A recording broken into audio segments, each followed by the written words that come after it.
Hey guys, welcome back to my channel. So today I'll be showing you guys how to make egusi stew or egusi tomato sauce. So to start, you need your egusi. Those are melon seeds that have been blended already.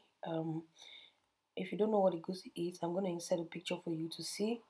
And of course, you need your tomatoes. I'm using 2 canned tomatoes, the total of 800 grams, and the egusi is like 1.5 cup of egusi that has been blended. You can also use fresh tomatoes if you want. And in there I have celery, ginger, garlic, and onions. Of course, you need your salt, you need your cooking oil. Here I'm using some dry leaves of green onions. You can use the fresh ones if you have. I didn't have the fresh ones. And of course, this is my special ingredient that I always add to my egusi, nutmeg powder. I add the nutmeg powder to take out that extra egusi flavor, and to give it a different flavor and taste. Try it, guys, you love it. And of course, you need the onions, some bay leaves, some habanero peppers, seasoning cubes, and here I'm using smoked trotters and some chicken drums because my son cannot eat the trotters. But you can use any beef of your choice. You can use cow, you can use goat, you can use fried fish, you can use fresh fish. It's up to you. So yeah, without wasting so much time, guys, let's get straight into the procedure. So to start, you want to set a pot on the fire and add like 4 tablespoons of oil, or 5 if you want.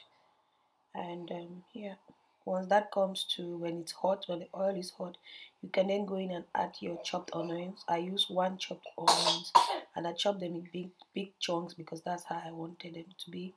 You can chop yours very tiny if you want. So yeah, once the oil is hot, you want to go in and add your onions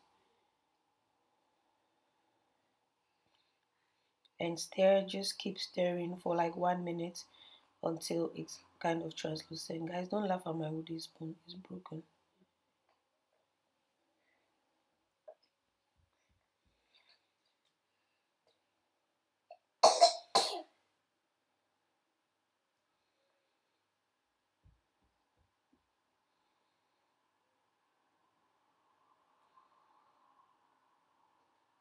So once that is done, you want to go ahead and add your tomatoes.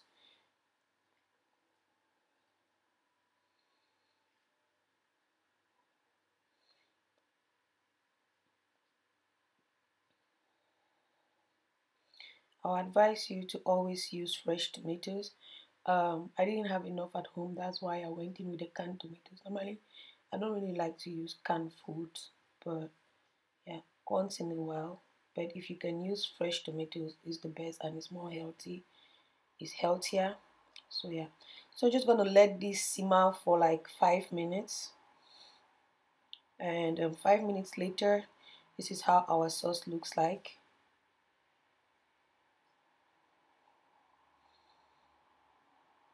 So you just there to make sure it's not burning, and then you want to go ahead and add your egusi, with the pumpkin seeds that have been blended.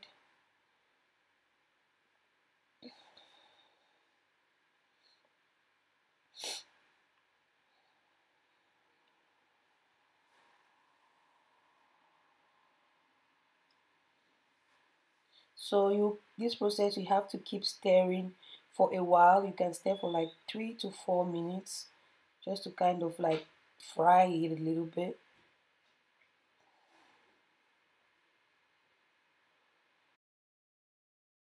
So keep stirring like for 2 minutes more, and then you go ahead to add in your other ingredients.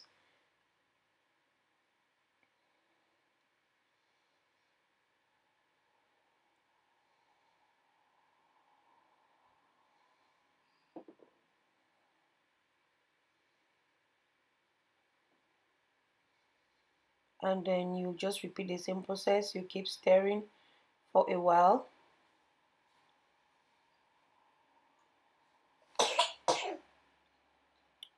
Like for 2 to 3 minutes.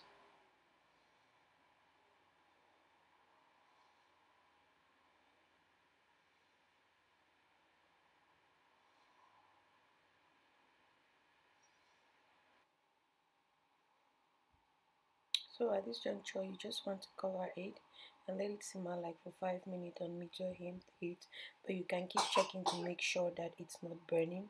If you realize it's burning, then just go ahead and reduce the heat.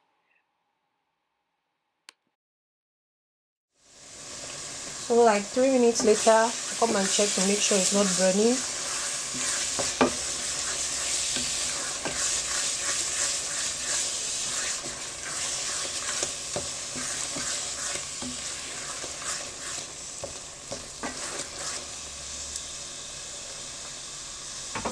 Now I'm just going to rinse the blender and add the water there.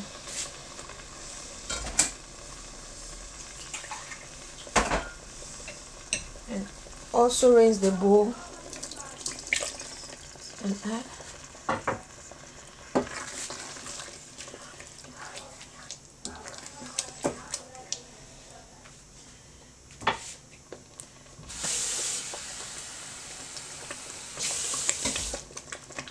I'm adding 1 cup of water, some salt,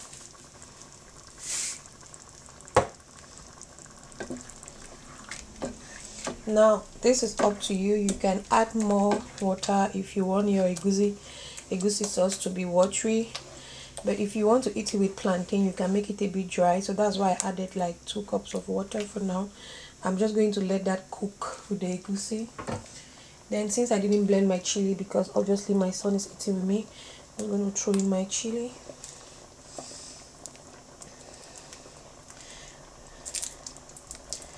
I'm going to add 2 seasoning cubes for now. We'll taste at the end to see if we need to add more.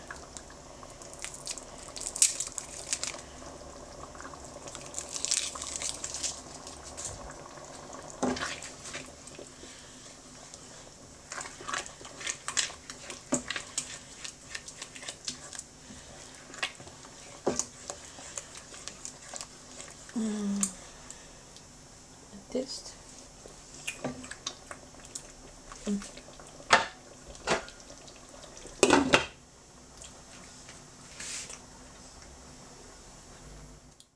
So 10 minutes later, this is how our sauce looks like. It's been cooking for 10 minutes, and you just want to go in to check. You stir to make sure it's not burning. At this point, it becomes very messy, so I always like to use the cover of the pot to shield it from burning me, or yeah. So that's why you can see me trying to shield it, but at the same time I didn't want to cover the camera because I wanted you guys to see what I'm doing. So you just give it a quick stir, taste for your seasoning, and let it simmer again for some time, and then you can go ahead and add your meat or whatever it is you're using, or your fish or whatever. So yeah.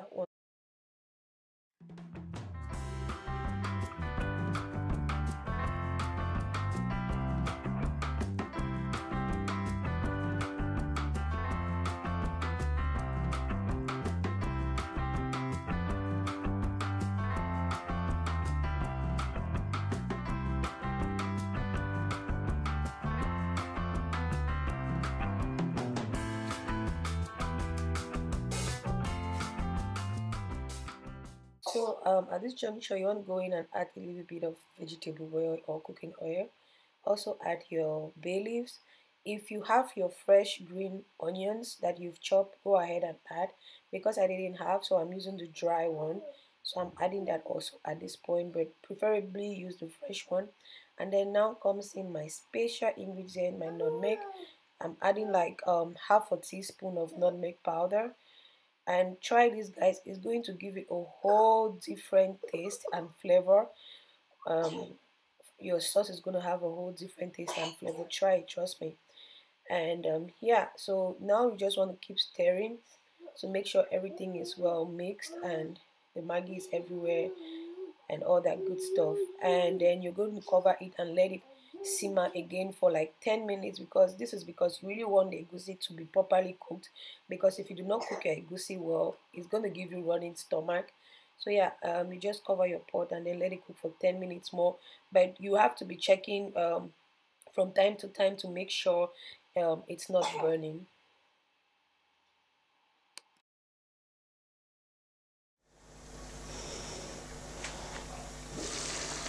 So our sauce has been cooking for 5 minutes. So I'm just coming to check to see, to make sure that it's not burning.